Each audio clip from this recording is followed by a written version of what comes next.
Hello everyone. අද දවසේ මම ඔබට එදිනෙදා ප්‍රායෝගික ඉංග්‍රීසි කතනයේදී ඔබට අවශ්‍යම වන ඔබ දැනගත යුතුම කෙටි වාක්‍ය කොටස් ටික නොයසේනම් phrases ටිකක් ලබා දෙන්නයි මේ සූදානම් වන්නේ. ඉතින් මේ phrases හොඳට මතක තියාගන්න. මේවා මතක තියාගන්නත් ඊටාම පහසුයි, ඊටාම සරල කෙටි වාක්‍ය කොටස්. ඉතින් එදිනෙදා කතනයේදී මේවා නිවැරදිව ඒ අවස්ථාවලදී භාවිත කරන්න කියලා මම ඔබට යෝජනා කරනවා. හොඳයි. අපි එහෙනම් අද දවසේ කෙටි වාක්‍ය කොටස් 15 නොයසේනම් phrases ටික බලන්න යමු. පළවෙනි phrase එක තමයි leave me alone. leave me alone කියන්නේ මට පාඩුවේ ඉන්න දෙන්න. මට නිදහසේ ඉන්න දෙන්න. හොඳට මතක තියාගන්න. leave me alone මට පාඩුවේ එහෙම නැත්නම් මට නිදහසේ ඉන්න දෙන්න. දෙවැනි phrase එක be careful ප්‍රවේශම් වන්න. be careful ප්‍රවේශම් වන්න. හරිම ලේසි, මතක තියාගන්නත් හරිම පහසුයි. ඊගාව phrase එක තමයි what a beautiful girl. what a beautiful girl කියන්නේ මොනතරම් ලස්සන ගෑනු ළමයෙක්ද. මොනතරම් ලස්සන, අන්න ඒ වගේ අදහස් කියනකොට මොනතරම් කියන අදහස ගන්න අපි වට කියන මේ භාවිතය යොදා ගන්නවා. ඒ වගේම මේ මතක් කරන්න ඕන දැන් අර තරුණ පරපුරේ භාවිතයක් තියෙන්නේ පට්ට කියලා වචනයක්. ඒ කියන්නේ ඉස්තරං, නියමයි, සුපිරි කියන අදහස ගන්නනේ ඔය පට්ට භාවිතා කරන්නේ නේද? දැන් අන්න ඒක ඔබට ඉංග්‍රීසියෙන් වට භාවිත කරලා කියන්න පුළුවන්.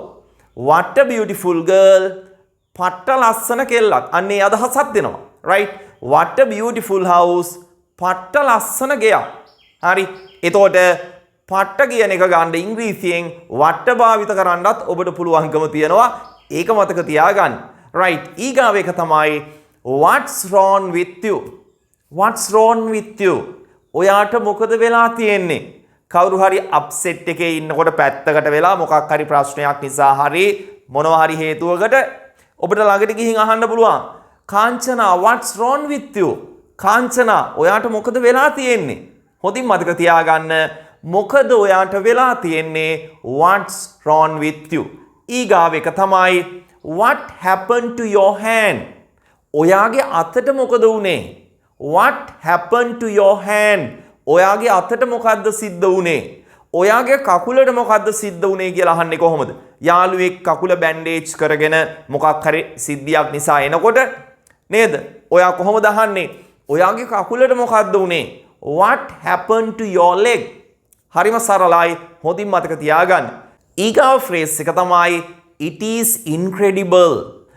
ඒක ඇදහිය නොහැකි. නොයසේනම් ඒක මාරයි කියන්නේ අපි. it is incredible. ඒක මාරයි. හොඳින් මතක තියාගන්න. it is incredible. right? ඊගාව phrase එක තමයි don't be excited. don't be excited කියන්නේ කලබල වෙන්න එපා. don't be excited කලබල වෙන්න එපා. මතක තියාගන්න හරිම ලේසි. දෙතුන් පාරක් ඔබ අහන්න. මේ phrases ඔබ දෙතුන් පාරක් අහන්න. ඒ වගේම මේ phrases තව යාළුවෙකුට බලන්න අනිවාර්යයෙන්ම share කරන්න. යාළුවෙකුට බලන්න මේ වගේ phrases, මේ කෙටි වාක්‍ය කොටස් බලන්න මේ වීඩියෝ එක share කරන්නත් අමතක කරන්න එපා. ඒ වගේම මේ ඉතුරු phrases ටිකට යන්න කලින් පොඩි මතක් කිරීමක් කරන්න තියෙනවා.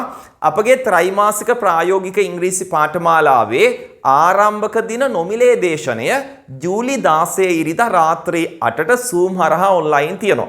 ඉතින් ඔබ කැමති නම් ඊටාම කෙටි කාලයකින් ඉංග්‍රීසි ඉගෙන ගන්න ආකාරය වගේම අපගේ පාඨමාලාව පිළිබඳ හොඳින් දැනුවත් වෙන්න නොමිලේ දේශනයට ඔබට සම්බන්ධ වෙන්න පුළුවන්. පහළ description එකේ වගේම පළමු comment එකේ තියෙනවා අපගේ WhatsApp group link එක. ඒ group එකට අනිවාර්යයෙන්ම join වෙන්න. වැඩිදුර විස්තර ඒ group එක හරහා ඔබට ලබා ගන්න පුළුවන්. ජූලි 16 රාත්‍රී 8ට Zoom හරහා online තමයි නොමිලේ දේශනය පවත්වනු ලබන්නේ. හොඳයි. අපි ඊගාව phrases ටිකට යමු. ඒ තමයි in vain your money. අපරාධේ වාගේ සල්ලි. in vain කියන්නේ අපරාධේ කියන එක. අපරාධේ වාගේ කාලය. in vain your time. in vain කියන්නේ අපරාධේ. හොඳින් මතක තියාගන්න. in vain your time, in vain your money කියලා අපි එදිනෙදා භාවිත කරනවා. ඊගාව phrase එක තමයි don't get wet in the rain. වැස්සේ තෙමෙන්න එපා. get wet කියන්නේ තෙමෙනවට. get wet තෙමෙනවා. don't get wet තෙමෙන්න එපා. in the rain වැස්සේ. පුතා don't get wet in the rain. come here. පුතා වැස්සේ තෙමෙන්න එපා. මෙහෙන්න. ඔහොම කියනවනේ ගෙවල් වල නේ අම්මලා තාත්තලා කියනවා අපිට ඇහිලා තියෙනවා. හොඳින් මතක තියාගන්න ඉතාම සරලයි. ඊගාව එක තමයි I'm not well. I'm not well කියන්නේ මට අසනීපයි. මම සනීපෙන් නෙවෙයි ඉන්නේ කියන එක. මට අසනීපයි. I'm not well. right. ඊගාව phrase එක තමයි what shall we do now? අපි දැන් මොකද කරන්නේ? what shall we do now? අපි දැන් මොකද කරන්නේ? right. ඊගාව phrase එක තමයි ඔබට කියලා දෙන ugly okay. ugly okay කියන්නේ කැතයි හොඳේ කියන එක. ugly okay කැතයි හොඳේ ඔය කොල්ලෝ කෙල්ලෝ කියනවා නේද? අපිට ඇහිලා තියෙනවා කැතයි හොඳේ ugly okay. ඊගාව phrase එක if not mad fantastic. මොකක්ද ඒ කියන්නේ? if not mad fantastic කියන්නේ පිස්සු නැත්නම් shock. පිස්සු නැත්නම් shock කියන්නේ අපි if not mad fantastic. ඊගාව phrase එක තමයි whatever it is. ඒක මොකක් වුවත්. whatever it is ඒක මොකක් වුවත්. right. හොඳින් මතක තියාගන්න මෙන්න මේ කෙටි phrases ඔබට අවශ්‍ය වෙනවා. ඊගාව එක nobody knows about it. nobody knows about it. කවුරුවත් ඒ ගැන දන්නේ නැහැ. nobody knows කවුරුවත් දන්නේ නැහැ about it ඒ ගැන. nobody දාපුවාම වාක්‍ය නෙගටිව් කරන්න එපා. නැත අර්ථය nobody තුල ගැප් වෙලා තියෙන නිසා. right. ඊගාව අවසාන phrase එක තමයි I came to know. මට දැනගන්න ලැබුණා. මෙතන came කියන එකේ තේරුම ආවා කියන එක නෙවෙයි. I came to know කියන්නේ මට දැනගන්න ලැබුණා කියන එක. right. එහෙනම් මේ වීඩියෝ එක අනිත් අයටත් බලන්න share කරන්න.